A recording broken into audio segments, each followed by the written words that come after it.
The silence. After her song, a reflection on my mother's passing.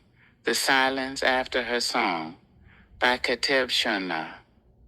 14 years ago, August 2011, the world fell silent. The music that carried me through my life, the voice, the wisdom, the laughter, the prayer of my mother. Marva ceased to play, and I was left standing in the stillness, unsure whether to scream or listen harder. That moment was not merely the death of a woman. It was the departure of a sacred presence, the severing of a spiritual umbilical cord that had fed my soul long past childhood. Losing my mother was not just one of the hardest moments of my life. It was number 2 on a list only the universe itself could understand. It was like watching the lighthouse that guided me dim slowly until only darkness remained.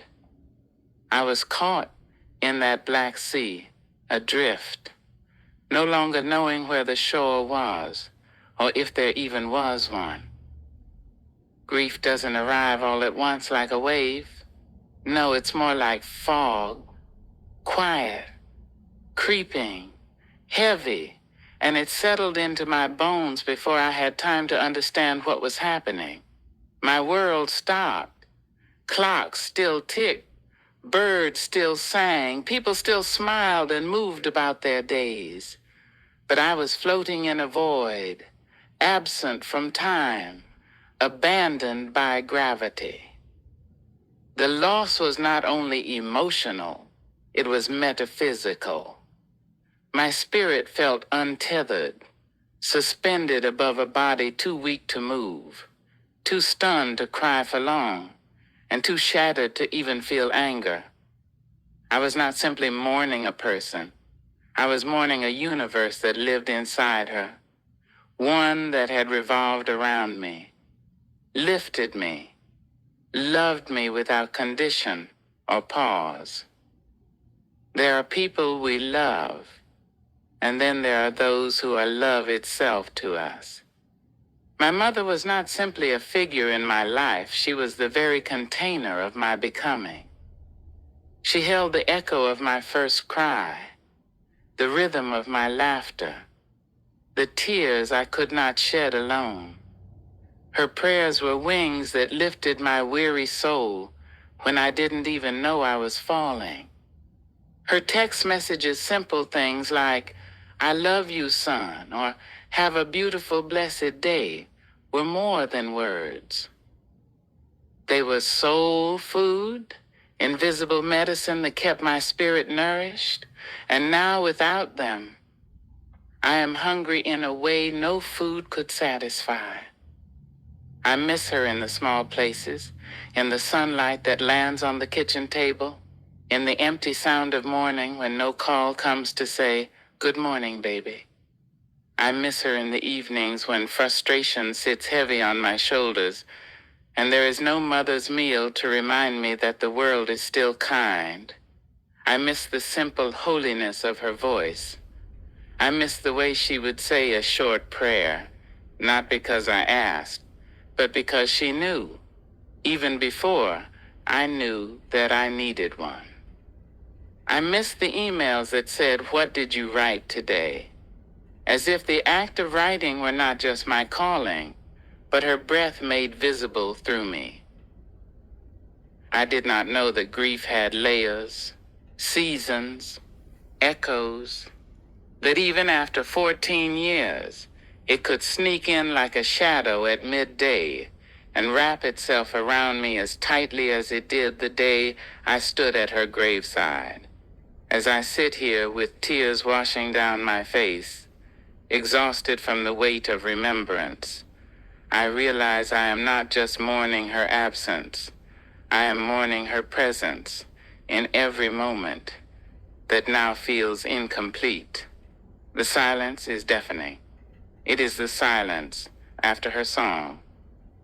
She was a melody written in light. Marva, my mother, was not loud, but she was strong, in a way only angels and oak trees understand.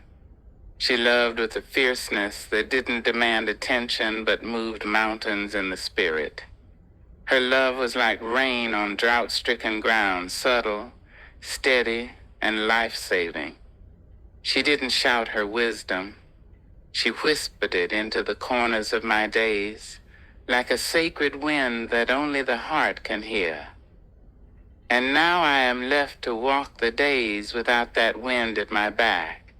But still, sometimes when I'm still enough, I feel it. In a word that comes to mind just when I need it.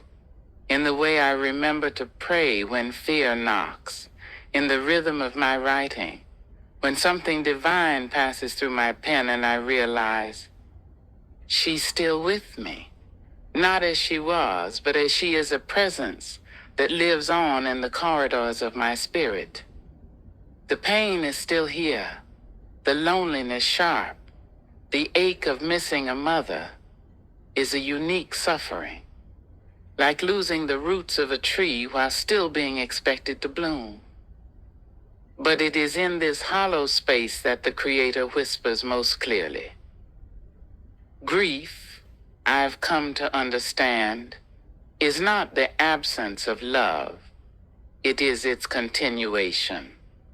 It is love transformed, stretching itself across dimensions, still reaching, still holding even when the arms are gone. Marva's love didn't stop. Her voice didn't vanish. It moved into the unseen, into the language of dreams, into the feathers that fall from the sky for no reason, into the sunrise that feels like her smile. I know what it means to long for a mother's prayer, especially now when the world feels cold and heavy, when confusion clouds the path and everything seems uncertain. A mother's prayer is not simply a wish. It is a covering, a spiritual umbrella that shields you from the downpour of despair. And when that covering is no longer spoken aloud, you feel the rain in a new way. But I believe her prayers still cover me, that even in the silence she speaks. Even in the stillness she intercedes. Even from beyond, she is mothering my soul. In moments like this, I write to remember. I write to mourn. I write to reconnect with the divine thread that ties her spirit to mine. And in the middle of this solemn remembering, this sacred ache, a poem arrived gentle, as if carried by her own hand. She whispers in the wind. She whispers in the wind at dawn. In silence, still, her love lives on. A mother's voice, though hushed by death, still carries in my every breath. She touched the stars, then touched my face, and left behind her holy grace. Though flesh may fail and time erase, her spirit walks in every place. When sorrow breaks my voice with cries, I see her prayer behind my eyes. She never left, just changed her form. A flame that flickers through the storm. She whispers in the wind, so light, her lullabies become my fight. And though I walk this world alone, her soul has made my heart her home. I don't pretend to be strong today, I'm broken in a sacred way. But I've learned that in our brokenness, the light gets in. And maybe that's what my mother was always preparing me for. Not a life without her, but a life with her within me. I see her in the resilience she passed down, in the words I write when I have nothing left but faith, in the way I still find myself whispering prayers that sound suspiciously like hers. Grief will visit again. It always does. It wears different clothes. Sometimes it's sadness, sometimes it's anger, sometimes it's just silence. But now I know how to welcome it like a familiar guest, not to be feared, but to be honored. because grief is love's echo, and echoes only exist when something holy has been spoken. To anyone missing their mother, I say this: you are not alone in the ache. The absence may feel like a black hole, but inside that darkness, something eternal glows. The Creator never leaves us comfortless, and the prayers of a mother, especially a spiritual mother, are too powerful to end at death. They move through time like rivers underground, feeding the roots of our becoming in ways we may never fully understand. If today feels heavy, if tears fall like summer storms, let them fall. Let them cleanse the soil of your soul. And when they pass, listen. You just might hear her whisper in the wind. Keteb Shuna.